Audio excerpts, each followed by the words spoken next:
সুবহানাল্লাহ, আলহামদুলিল্লাহ, লা ইলাহা ইল্লাল্লাহ, আল্লাহু আকবার। পড়েন সুবহানাল্লাহ, আলহামদুলিল্লাহ, লা ইলাহা ইল্লাল্লাহ, আল্লাহু আকবার। এই চারটা জিকির হচ্ছে শ্রেষ্ঠ জিকির। শ্রেষ্ঠ তো শ্রেষ্ঠই তো পাইছেন, আর এদিক ওদিক তাকান কেন? পড়েন ইচ্ছা মতো। এই চারটা জিকির একসাথে মিলিয়েও পড়া যায়, আলাদা করেও পড়া যায়। আবার বিশ্বনবী বললেন, মিজানের পাল্লা ভারী করতে চাও, ফাআম্মা মান সাকুলাত মাওয়াজিনুহু ফাহুয়া ফি আইশাতির রাদিয়া। মিজানের পাল্লা যারা ভারী করতে চাও তারা দুইটা জিকির করবা, সুবহানাল্লাহি ওয়া বিহামদিহি, সুবহানাল্লাহিল আযীম। এই দুইটা শব্দ কালিমাতান হাবিবাতান ইলার রহমান, আল্লাহর কাছে খুব প্রিয়। সাকিলাতানি ফিল লিসান, এই জিহ্বার মধ্যে এই শব্দ দুইটা উচ্চারণে খুব সহজ, খুব পাতলা।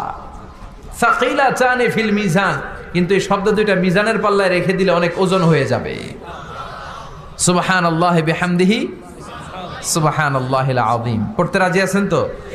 প্রত্যেক ফরজ সালাতের পর আয়াতুল কুরসি পড়বেন। কি পড়বেন? মুখস্থ আছে না? এটা পড়ে ফু দিলে কোনো জিন পড়ি, ব্ল্যাক ম্যাজিক কোনো কিছু আপনারা ধরতে পারবে না। বিশ্বনবী বলেন, মান ক্বারা আয়াতাল কুরসি দুবুরা কুল্লি সালাতিন মাকতুবা লাম ইয়ামনাহু মিন দুখুলিল জান্নাতি ইল্লাল মাউত। প্রত্যেক ফরজ সালাতের পরে কেউ যদি আয়াতুল কুরসি পড়ে, তার জান্নাতে ঢোকার ব্যাপারে আর কোনো বাধা নিষেধ থাকে